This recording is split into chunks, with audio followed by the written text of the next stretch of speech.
So I'd like to give a warm welcome today to Paul St John Frizzoli, who is the Senior Programme Specialist for this particular area within the LEGO Foundation, who is going to be delivering the session along with Elizabeth McClure, who is a Research Specialist with the LEGO Foundation and working on this particular project as well. So they're going to be leading us through their work and leading us through this fantastic programme that they have pulled together. And I've been really lucky enough to go in and see the sessions for myself, and I'm thrilled to be able to share them so early on after the launch. So as we go through, as I say, please feel free, put those comments in the box for us, any chat that you have for us, any questions, please feel free to ask. I've got a load of resources and websites open that hopefully I can pull some links in as we go through the session today. But without further ado, I'd like to hand over to Elizabeth, who's going to take us through the first few slides. So thanks, Elizabeth, and Paul on to the next slide. Oh, sorry, apologies. A very quick agenda. Apologies for that. My introduction there, and then Elizabeth's going to take us through our settling in. We're going to be looking at wellbeing in times of changes, uncertainty and crisis.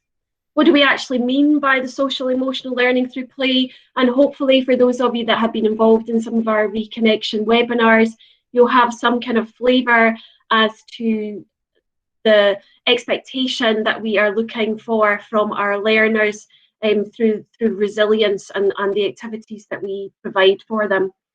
And then Paul's going to take us through the new resource that is available for us, and then we're going to hopefully have some time for a question and answer session, and then we'll get to finish up. So apologies for that. I'm going to hand over now to Elizabeth, who's going to take us through that first session. Great. Well, actually, Laura, Elizabeth and I, we switched it up in the last minute, so I'm going to move us forward in this activity. We are so excited to be here to not only talk about the online course that we will show at the end of this session, but also to talk about why we thought it was important to really make the connection of how learning through play and social emotional learning intersect together and why it's so important right now.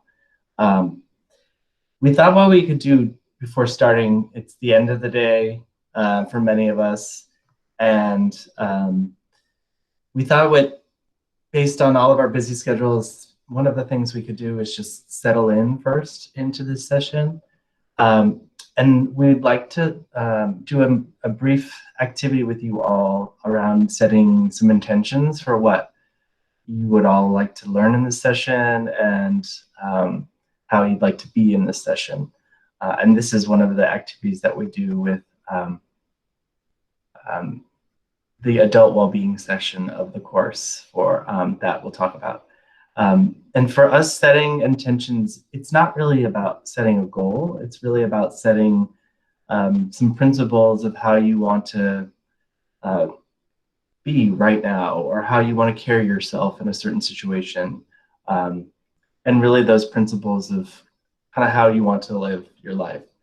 I know that might sound a little cheesy, but sometimes it's a good idea to take stock and think about the principles by which we carry ourselves. So one of the things I'm going to ask you to do now is, if you're seated, just find a comfortable position. And if you're comfortable with it, you may want to shut your eyes. This activity is going to be about 3 to 5 minutes. And the first thing I'm going to invite you to do is to think about the fact that you're breathing. So just focus your attention slowly on your in-breath and your out-breath. You may want to take a few deep breaths in and out.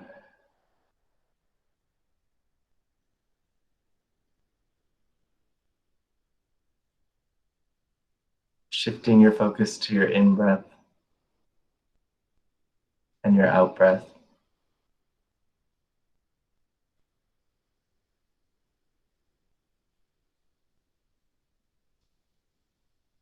And as I said earlier, setting intentions is really about principles of how we may want to be in a certain circumstance, how we might want to carry ourselves, how we may want to also live our lives, not necessarily a goal. So I'll invite you now to think about an intention you may have for this webinar, given you've potentially had a really busy day, many things happening, and here you are in the webinar. Maybe you've been interfacing with a lot of technology today. So think about how you want to be in this session.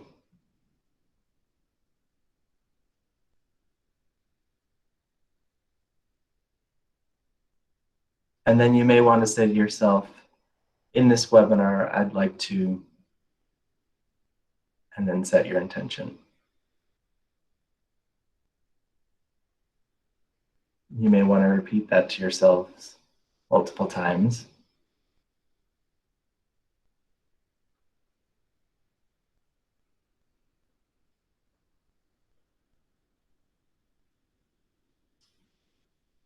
Now inviting you to shift your attention back to breathing in and breathing out.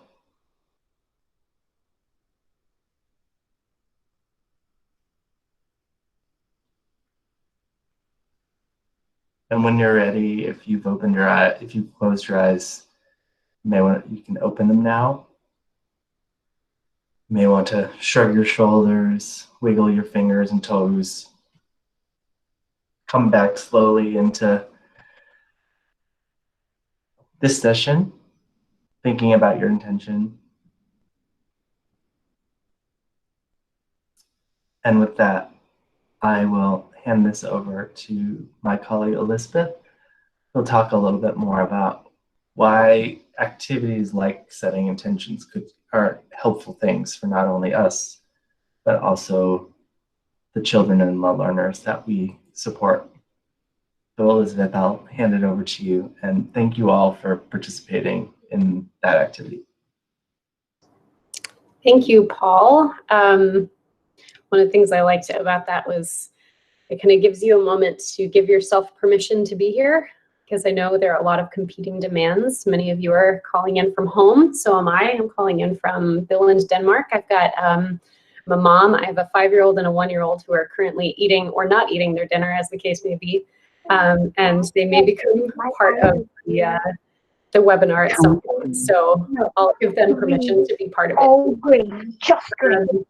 I am a researcher at the LEGO Foundation, and I'll be talking a bit about well-being in times of change, uncertainty, and crisis today. You can go to the next slide, Paul. And like Paul, I think one of the first things that I want to do today is just stop for a minute. We're all in situations where we're just reacting to all the twists and turns that this year has taken. And we don't always have time to pause and acknowledge what we're experiencing or have experienced. So I just want to acknowledge that first, there was an unexpected 6 months of school closures. That then there was this return to school in August or thereabouts in an uncertain, maybe scary environment, different from what you left for sure. And then on top of that, you're dealing with the effects both in yourself and in your students of that 6-month closure and everything that comes with it. And you and your students might also be adapting to blended or virtual learning. So that's a lot in 1 year, not to mention what caused all of this, which is scary, a pandemic. So to sum that up, you and your students might be feeling isolated, stressed, overwhelmed, maybe desperately trying to adapt to completely new circumstances. You're trying to maintain some semblance of what was, but you're in a situation that none of us foresaw, and that's really challenging. And not only did the circumstances of schooling change, we're all kind of processing this extraordinary global event. You can go on to the next slide. And on top of that, I also want to recognize that many of you may also have your own children, and you've been trying to support them during the closures and then also during the reopening of schools. And if you're in this situation, you know that the 6 months of closure didn't really look anything like this picture. Paul, you can go on to the next one. It probably was a bit closer to this one, though honestly, I think this is still a pretty rosy depiction, at least from my experience. You can go to the next slide. So I want you to take a quick look at this COVID bingo card that I made. And if you've experienced one of the things on the bingo card at any point during the last month, I want you to just sort of put a mental chip on that square. And if you find yourself with 5 squares in a row, I'd like you to write bingo in the chat window. So go ahead and read through those. I'll give you a moment. And I'm willing to bet that there's going to be a lot of bingo. That makes a lot of sense to me. I'll continue to let you do that in the chat. Research shows that we as human beings thrive when we feel a sense of competence, belonging, and autonomy. And is that a perfect list of what we've lost this year or what? A sense of competence, of belonging, and autonomy. Many of us, I'm sure, feel a sense that our choices have been taken away, that we didn't have access to our communities, that we don't know how to respond to this new situation.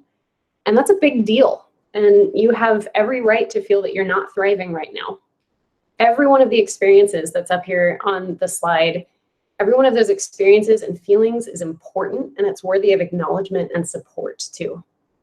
And I want to encourage you all to talk to each other and to your colleagues and to really reach out and be willing to give each other support and mercy right now, because we're all in this together. I mean, there's never been a situation like this where we're all undergoing such similar stresses all at the same time. You can go on to the next slide, Paul. And with that, I want to turn to the importance of stress and of the social emotional health of the students too, because we also know that the kids themselves have just gone through a stressful time also. And the feelings and experiences that you all have had, the kids have probably experienced too in their own ways. Next slide. So what are the consequences of that? I'm sure you all know this already from experience, but I'll summarize what the research tells us. The main thing is that it's hard for kids to learn when they're stressed. And it's really important to remember that when I say learning, I don't mean just the kind of cognitive element. It involves all 5 of what we call the holistic skills at the foundation. So that's cognitive, physical, creative, social, and emotional skills. And they're all woven together in really complex ways. And when one part of that skills braid is frayed, the whole rope is less strong. So when kids are stressed, this goes for all of us, one of the first things to suffer is those higher level cognitive skills, or the so-called executive functions that I'm sure you know about, which allow them to control the other functions. So they have a harder time focusing, for example, or controlling their impulses and feelings when they're stressed. And for that reason, it's important to think about how we can support students' social emotional needs, basically as a prerequisite to jumping into academic learning. Kids need to feel safe and stable and loved before they can start learning the academics. Next slide. But of course, we also know that kids are really resilient, and some of them are handling the stress just fine.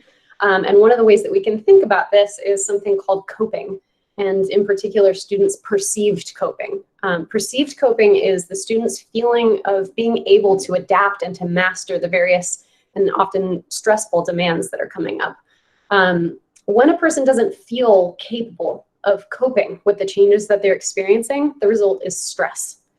And right now, we're getting our very first look at how students are coping with all these changes related to COVID. For example, the LEGO Foundation funded an ongoing study in Denmark, where researchers have surveyed students in grades 3 to 9 in Denmark, so that's ages 8 to 16 years. And they've conducted interviews with educators serving grades 0 to 9, that's ages 5 to 16. This was in June 2020 when the schools in Denmark initially reopened following COVID. The results aren't published yet, but we have some preliminary findings. And the finding I want to highlight right now is about the students' perceived coping. It turns out that of all the things that were asked in this survey, the feeling of being able to cope with changes was the strongest predictor of their academic well-being. And as you can imagine, that perceived coping, it was also a predictor of their social and emotional well-being. But so that second finding, that's pretty intuitive, I think. Kids who feel that they can cope with all of this are probably going to be doing better in their social emotional state. But it's really important to remember that that same thing seems to be true for their academic well-being too. So if there are pressures that you're experiencing about trying to get kids back on track academically, it's important to remember we really need to put emphasis on helping them develop those coping skills to support that. Next slide. So what leads some kids to feel that they can cope pretty well and others to struggle? There's a body of research on this, and one of the key factors to remember is that there's different types of stress. Most of your students will be experiencing levels of stress that are manageable. In other words, not all stress is really bad for kids. Researchers break stress down into 3 categories that I have up on the slide. There's positive stress. This is, for example, in a sports game, you know everything's going to be okay. There's intensity in the game and some stress, but it's also directed toward a positive goal. Then there's tolerable stress, which is short term. You can clearly see that there's a light at the end of the tunnel, and you have adults around you to support you through it. So an example of that might be the final year of high school. There's definitely a lot more stress and exams than usual, but you also have the support you need, hopefully, and you know it's going to end soon. And then there's toxic stress. This is the long term, you don't know when it's going to end. There aren't stable adults around who are supporting you in an adequate way. Toxic stress is the kind that can have lifelong negative effects on cognitive functioning and development for kids, as well as on their physical and mental health. So this is the kind of stress that we want to try to prevent. And one of the reasons that we need to prioritize social emotional support for students right now. We don't want them getting into that zone. Next slide. So how and when does that toxic stress happen? To get it, you need to have a kind of specific combination of ingredients. You'll see that in the blue words here. So you need to have major stressors plus an indefinite time frame. You don't want to know when it's going to end. And then less adult support than is needed for the situation. So when we walk through the case that we're all living through right now, we have a worldwide pandemic. That is definitely stressful for everybody. But you can imagine it's even more stressful if you're already experiencing one or more of these other major stressfuls, like any of these on the list. And then beyond that, it can make you feel desperate if you don't know when it's going to end, or if you've maybe lost the sense of routine that grounds your overall sense of time. But here's the most important thing of all in terms of prevention of toxic stress. We can't control the fact that there's a pandemic right now, or that some of the kids are experiencing some of these other stressors. We also can't control that none of us know when things are going to get back to normal. But even under highly stressful circumstances, where kids have all of these other ingredients, we can give vulnerable kids a good chance to cope with the situations if they have consistent access to a stable, sensitive, and responsive adult who can help to buffer the effects of that stressful environment for them. In other words, with that adult support, toxic stress is no longer toxic. It becomes tolerable. And we actually saw that in the Danish study as well. If students rated their relationship with their teacher as being stronger now than it was before COVID, then the more contact they had with that teacher, the more you see a positive impact on their academic well-being. Next slide. And the way I like to think of all of this is that it's like gardening. If there are multiple negative events that happen all at once, let's say there's a massive drought and a plant isn't getting enough water, it's also getting too much sun. In a state of nature, that plant would not do well. But if there's a gardener around, that person can water the plant artificially throughout the drought, and maybe even if necessary, can put the plant into a pot and take it inside to shelter it until the right conditions return to go back out. So you and your students' parents are essentially the gardeners in this situation. And that is why it's so, so important that you all take good care of yourselves, because you're under stress too. And if parents and teachers are unwell and they can't respond to the kids, that's when those factors can become toxic for children. So it's critical to take care of yourselves. And I want to recognize, next slide, that's a lot of responsibility. And that's why Paul and I are here today. And that's why the LEGO Foundation is working in this area. We want to offer resources and support for you all so that you can support your students. And one of the resources that's very powerful that you can draw on is play. And that's what the LEGO Foundation is all about. I've listed a couple of ways here that, that play can be used to support children. There's research showing that physical play, for example, can support physical health, self-regulation, and social competence. Free play can support agency, self-esteem, and well-being. Pretend play is related to resilience, perspective taking, and coping with stress. And games can provide opportunities for structure and self-regulation. Next slide, Paul. Another reason that play can be so helpful is because it gives us insights into what kids are going through. Because in play, children reveal what they are captivated by or find hard. And adults can take note as inspiration for future activities. So play isn't just an end in itself, it's also a way to open up new possibilities and ideas. And with that, I want to turn over the presentation to Paul, who's going to tell you a bit more about what we mean by play at the LEGO Foundation.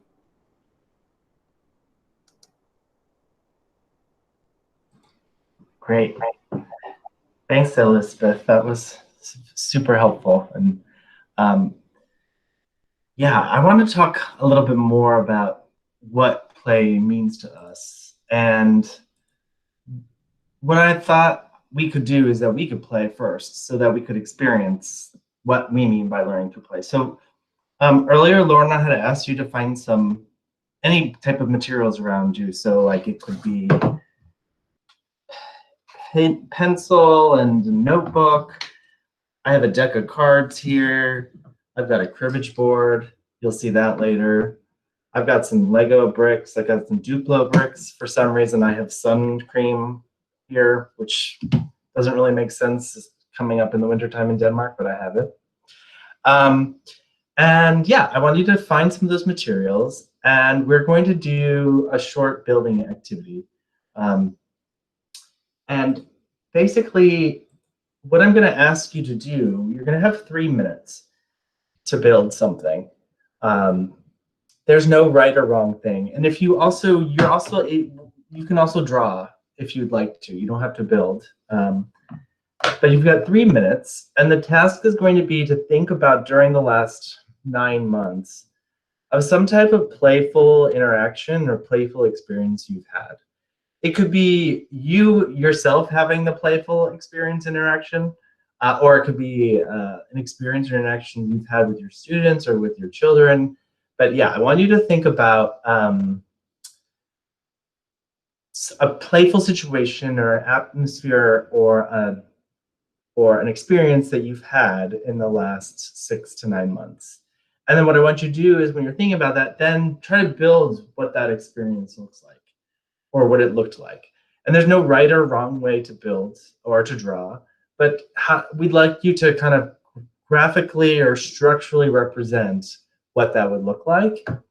And then while you're building, I want you to think about what are some of the characteristics that made that experience or that atmosphere playful. So I'm going to give you your 3 minutes. I'm going to be pretty strict with time. We have a lot of content to cover, but you're going to have 3 minutes to build a situation, an experience, or an atmosphere from the last 6 months that was playful.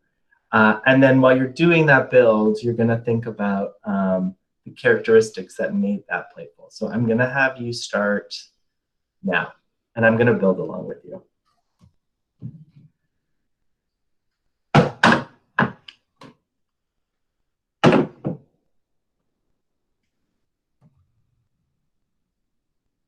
And one of the things that we say often at the foundation is if you're not really totally sure of how to build it, just build something, and then some inspiration will come.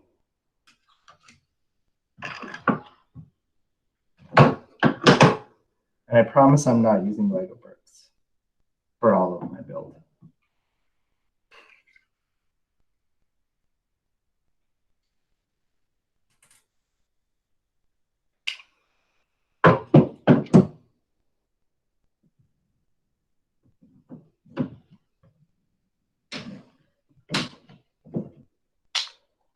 And your build can be abstract.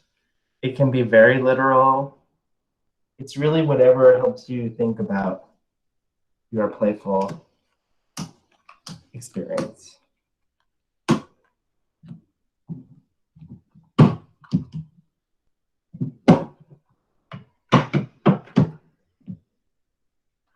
So you've got about a minute left.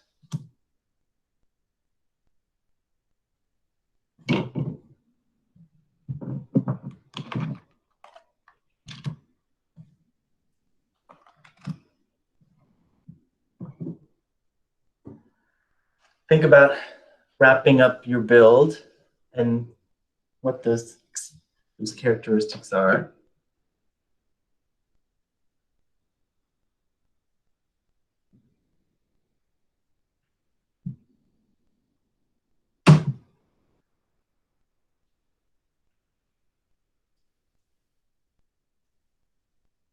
Put some final touches onto the build or to your drawing. And I know that was really fast. Apologies, but we're going to get moving forward on this. I am going to present to you my build, but what I'd like you to do while I'm presenting my build is I'd like you in the chat to share the characteristics that made that playful. So in your chat, in the chat function, share the characteristics that made that playful. And I'm going to share my build with you now. Hopefully you all can see it. It's kind of dark in here because winter has come to Denmark. But I made a scenario that has been kind of one of my saving graces this COVID season. I played a lot of cribbage. For those who may not know it, it's a fun card game. I growing up in Nova Scotia, this was a game that we would play so much in my family and across generations. So I brought cribbage to Denmark with me. And it's been something that's been lovely. It's a game. I play it on weekends, interacting with people. There's a lot of creativity that comes along with cribbage.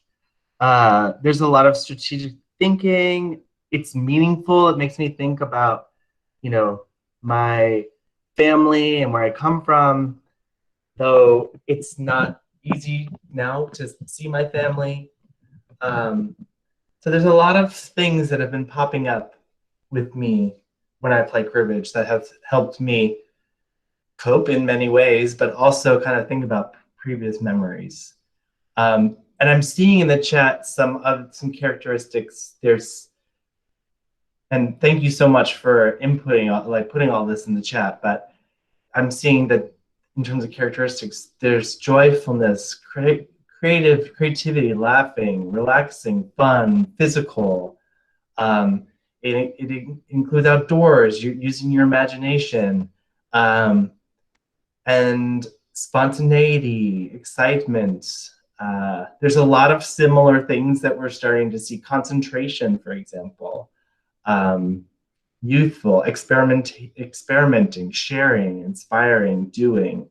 I love these words. This is really the root of what we mean by learning through play. Learning through play can be games, but it doesn't have to be games. Learning through play is kind of, there's these characteristics that we talk about when we talk about learning through play, which I'll share with you all now. And at the foundation, the way we define learning through play is around 5 characteristics. So for us, a playful experience has to be meaningful. It has to mean something to you, and it has to be relevant to who you are and to your context. It has to be socially interactive, meaning it can involve other people. It may not have to always involve other people, but it has to be socially interactive and promote those positive relationships that Elizabeth was talking about. It also has to be joyful. So joyful not only meaning, you know, there's a light that goes off when you're learning, but it also means when challenging things and obstacles arise, you persevere, and there is kind of aha moments. It has to be actively engaging. and iterative. Iterative meaning trying and trying again. And for me, when I think about playing cribbage over the last few months, I can really check off all of these specific characteristics. For me, it's meaningful because it reminds me of my family. And it gets me close to my family in a way where I'm so distant. There's obviously a socially interactive way to play cribbage. You have to play with one other person, or you can play with 2 other people. So that's fun. It's joyful when you're able to make able to count up certain cards. It's definitely actively engaging. You're thinking, you're strategizing, and it's iterative because it involves multiple rounds. So for us, when we talk about learning through play, these are the 5 characteristics, and you'll see this throughout the whole course when we talk more about the online course. I also want you to now think about this type of activity or your playful experience. What are the types of skills that you found you may be developing during that experience or during that activity? So for example, the skills that I think I'm developing, well, it's a lot of like executive function skills because there's so many mental maths involved in it. Social skills, I saw Elizabeth pop that up in the chat. Memory, fine motor, yep, you all have, this is exactly why we talk about learning through play. Because for us, learning through play helps to develop a whole range of different holistic skills. And I bring this slide up for you because these are things that probably happened during my cribbage game, for example. So specifically self-regulation, taking mental imagery of your cards, remembering who played which cards and what combination of cards come together to make points. Symbolic representation, so really kind of using your working memory skills to remember and then quickly put down a play, for example. Your spatial abilities, so that includes things like your cognitive flexibility. Specifically, when I'm playing cards, you have to think about multiple things at the same time. And then executive functioning. And for cribbage, I mean, there's visual perception skills that I'm developing. Also adaptive social functioning if I'm losing or if I'm winning, and continuous self-assessment. So these are just some of the skills that really are practical when I'm playing cribbage. And for us at the foundation, we say that learning through play helps develop this range of holistic skills like Elizabeth talked about. And these skills include creative, social, physical, emotional, and cognitive. And for us, these skills are woven, super interconnected and intertwined into like a braided rope. And that rope is only as strong, as Elizabeth said, as the different braids. And so in times of uncertainty, in times of extreme toxic stress, it's the social and emotional braids that start to fray. And that's what makes the rope weaker. But there's things that we can do to help support those social and emotional skills and the social emotional well-being of ourselves as educators and adults, and also as children with whom we work and whom we serve. So that's really what we're talking about when we mean learning through play. And this is why we're talking about what we mean by learning through play. I'm seeing that there are some questions popping up, and we will definitely get to the Q&A. I'm going to now talk about this course that we've developed at the LEGO Foundation. And the course is called Coping with Changes, Social Emotional Learning Through Play. And my background is in working on social emotional and mental health and psychosocial programs in contexts of crisis and conflict. So for the last 15 years, I've been working on ways to really support children and adults' mental health and their social emotional well-being, and making the linkages of why social emotional learning is so important for mental health and psychosocial support. And at the beginning of the crisis, we made a very clear decision at the foundation that we needed to bring together the expertise of not only of foundation members who have different experiences around learning through play, but also working in conflict and crisis and pandemic contexts, and on our end, colleagues like Elizabeth on the evidence team, to bring that all together to think about, well, how do we make that linkage, and how can we provide practical, evidence-based approaches and tools to caregivers, to teachers, to school personnel, and to adults who work regularly with children right now in this pandemic. And the main target audience for this course are teachers and school personnel and caregivers and adults who work with children. And I know that sounds really, really large. And it's a process of, we are going to be learning about how effective that large participant group is, but we really knew that a lot of adults needed these types of strategies and strategies for themselves. But the overall purpose of the course is to really provide evidence, tools, approaches for adults to be able to support themselves, as well as support children with social emotional learning, using learning through play as the vehicle for that. And we were really lucky that we had existing partners who we knew had that expertise and who we knew we wanted to tap and work with to help develop the content of the course. And we worked with the Petal Center at Cambridge around around early childhood development and learning through play. We worked with the Mental Health and Psychosocial Support Collaborative out of Copenhagen to really think about, like, what are the mental health and psychosocial implications of this crisis, or any uncertain crisis, on adults and children, but also how can play support that and provide protective factors around mental health and psychosocial support.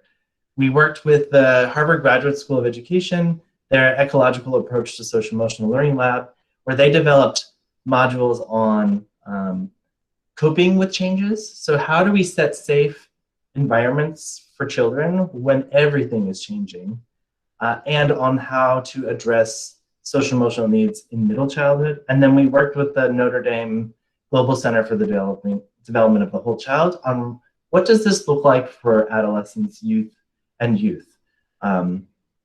given that developmental stage.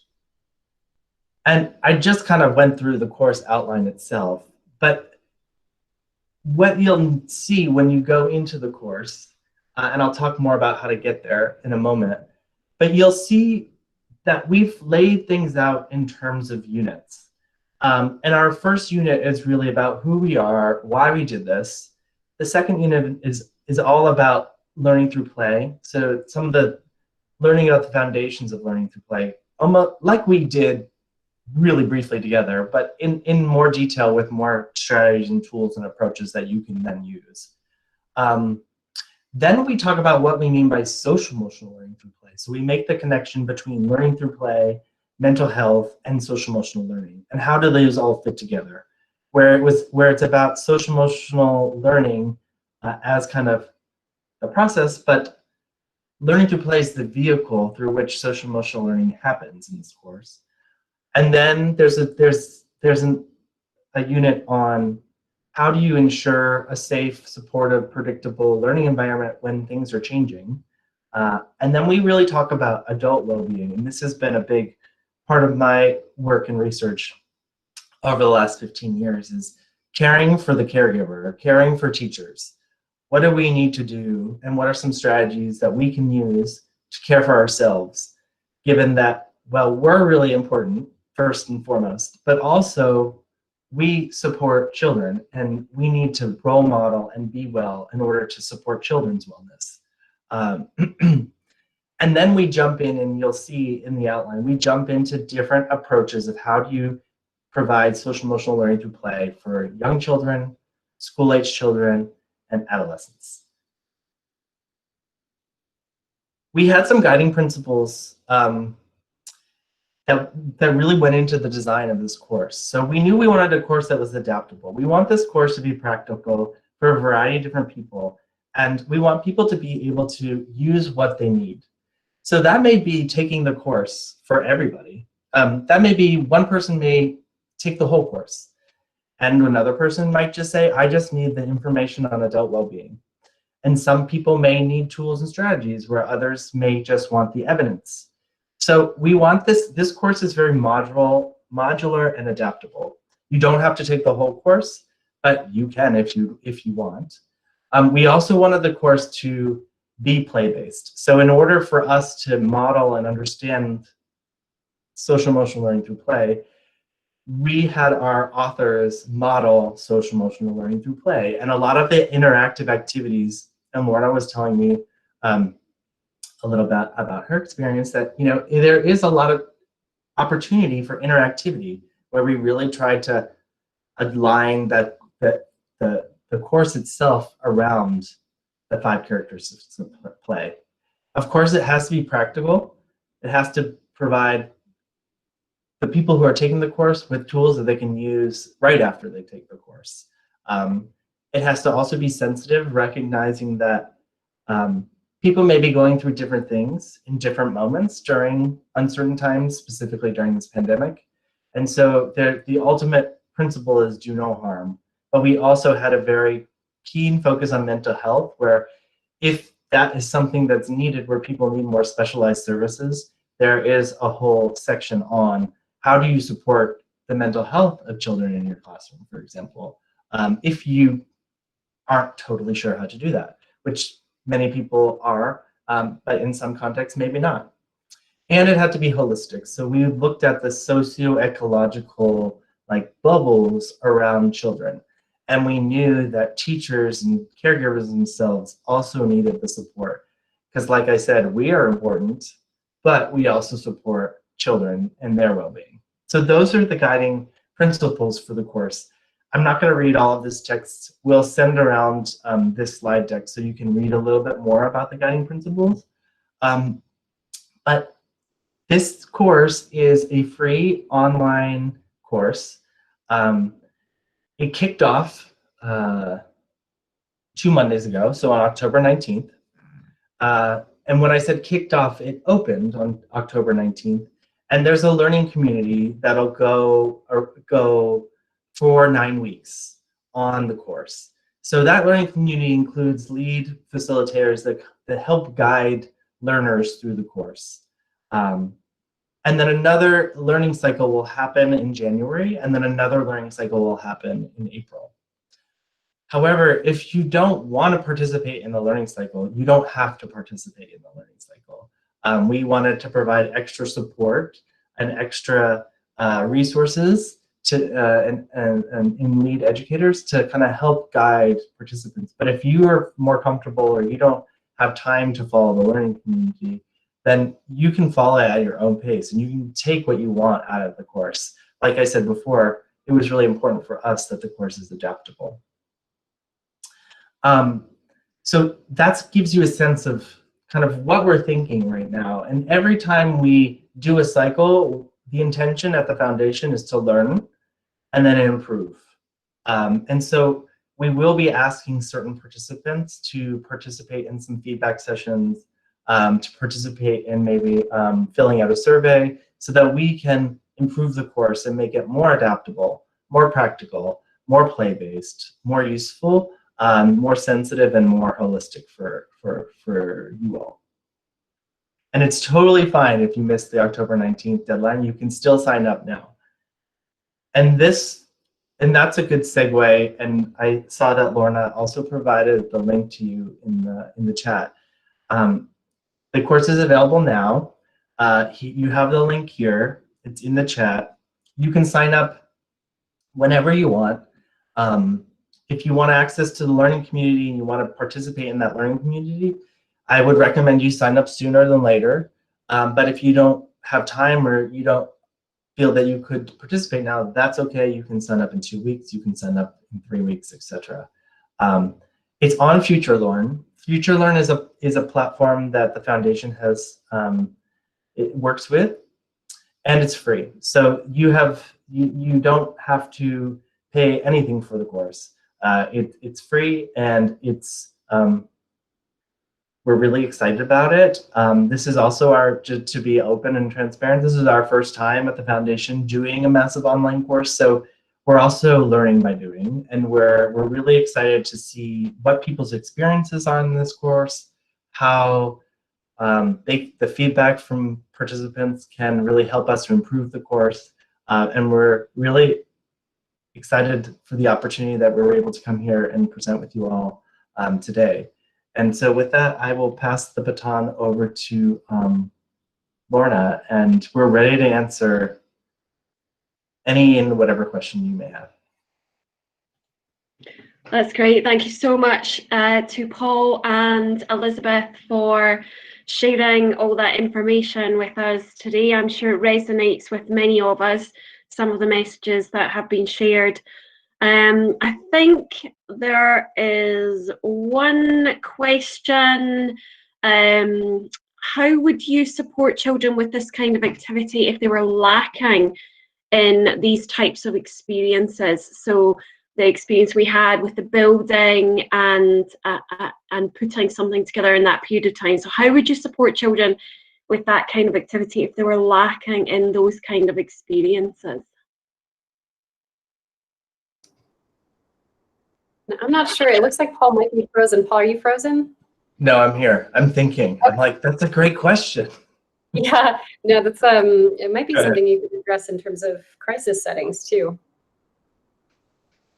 Yeah, I mean, if I'm understanding the question correctly, that like they would so I think about the work that I do in different crisis and conflict settings, and these types of materials may not be around. So the course does talk about and provide different strategies of how to use different pedagogical practices and different things that you can do using the materials that are available, like within your reach. Like for example, you may see Lego bricks in the video, in the videos on the course, but we don't promote the use of bricks. If you want to use bricks for some of these activities, great. But if you don't have bricks and you think you want to use different ways and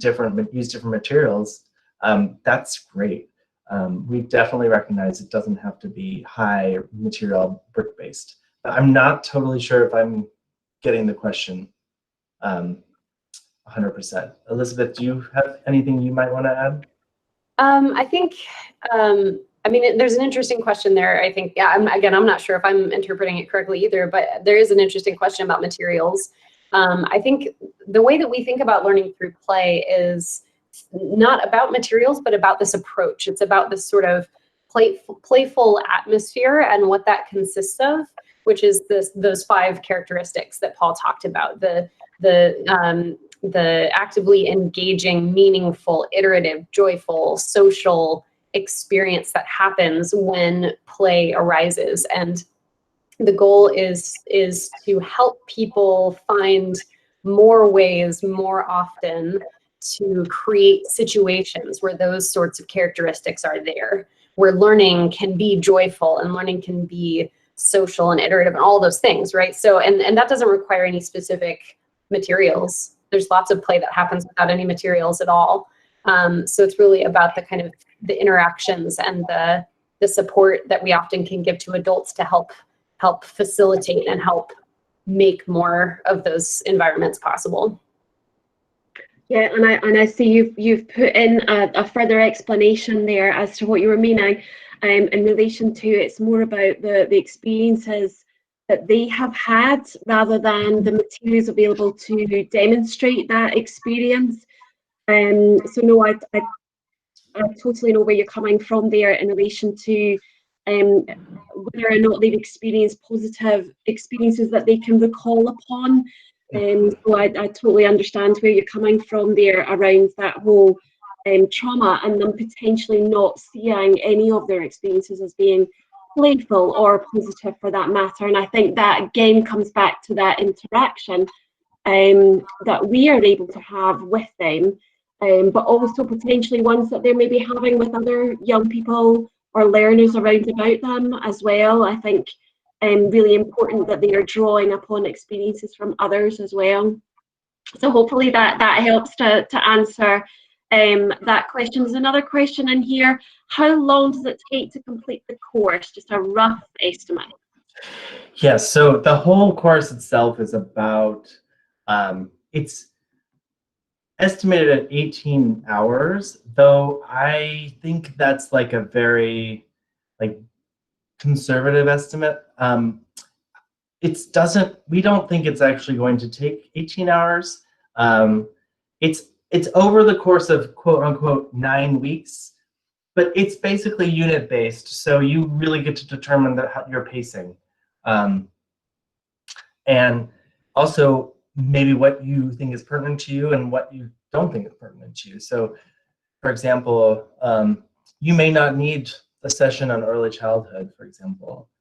You may work more with teens. And so you may want to look at the teens unit, and also maybe the unit on coping with changes and adult well-being. So it's really up to you to determine how much of the course you want to do. Yeah, and related to that, I just wanted to clarify also that there were 3 dates listed earlier on the slides, and I just wanted to clarify that those are not dates of the course.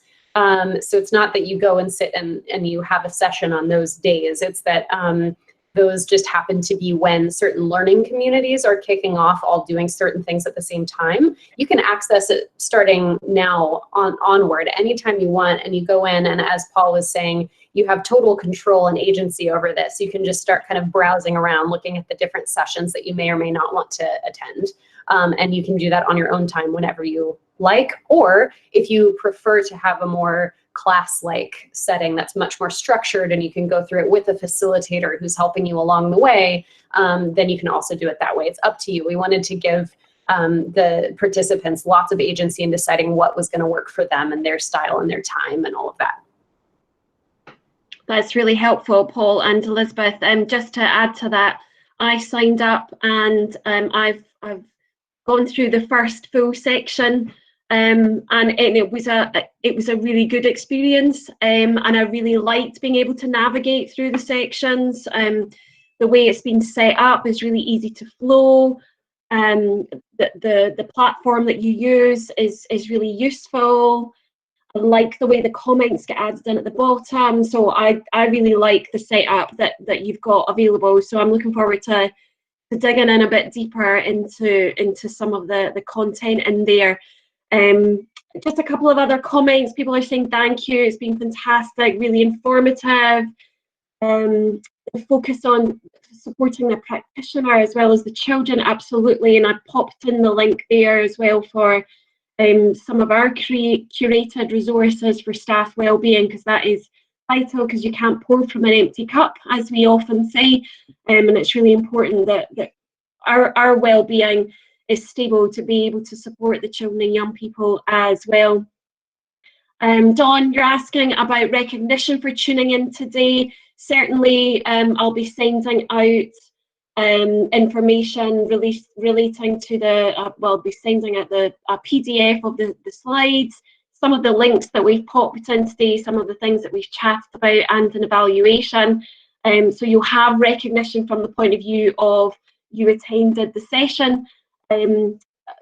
Education Scotland hasn't endorsed this, the professional learning team hadn't had an opportunity to endorse this as yet. That may well come down the road. I'm sure you'll get recognition from the LEGO Foundation for participating if you do.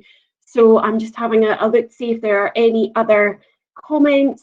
Yes, slides will be emailed. I'll do it in a PDF format and I'll send that out first thing tomorrow morning.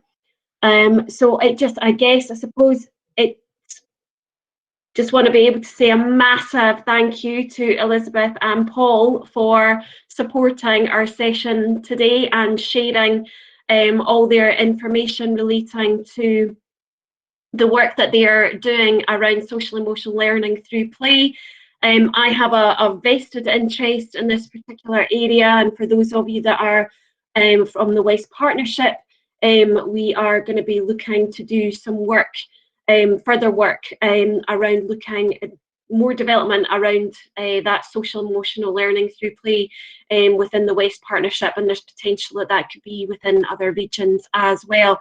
So a huge thanks to Paul and Elizabeth for today, and a massive thank you for everybody joining us today. And I just want to say a huge apology for those people who weren't able to join the session.